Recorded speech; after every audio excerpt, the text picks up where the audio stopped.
Non c'è più la libertà di parola? Non c'è più la libertà di parola? Non c'è? Benissimo, accettatela tutti! Accettatela tutti! Mi no! Ok? Siete un branco di caproni! Tutti quanti! Tutti! Chi seduti ai tavoli! Chi non protegge i propri figli! Chi non capisce nulla! Chi non si informa! Chi vuole rimanere ignorante! Ok? Questo è da stupidi! E non me ne frighisti! È solamente da vigliacchi! Voi fate parte di qualche movimento perché siete qui?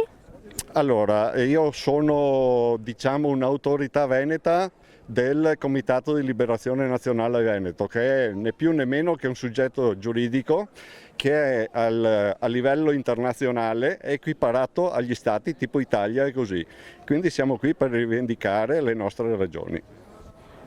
Quanto ha modificato e quanto modificherà la vita il nuovo DPCM dal vostro punto di vista?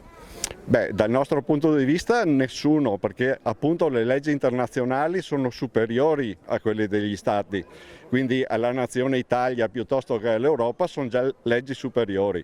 Noi ci atteniamo a quelle, quindi decidiamo noi come comportarci. Se andiamo a vedere quanto emanato dal Ministero dell'Interno, dove non sancisce più come prima l'obbligatorietà e sanzioni. Adesso dice: noi vi diciamo, se è possibile attenetevi a quello che noi vi diciamo, ma non è più come prima. Quindi anche loro stanno modificando il modo di porsi, perché ci sono stati alcuni giudici che giustamente hanno detto che i decreti non sono legge.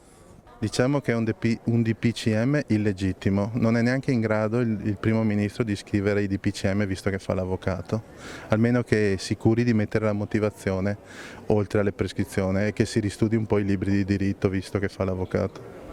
Dal suo punto di vista quanto saranno danneggiate le attività e la vita economica in generale? Tantissimo, è chiaro che dobbiamo preoccuparci della sanità, ma dobbiamo preoccuparci anche dell'economia, perché quando finisce l'emergenza sanitaria, lo dicevo già a marzo, sicuramente l'economia ne risentirà tantissimo. I nostri competitor internazionali non vedono l'ora che noi chiudiamo.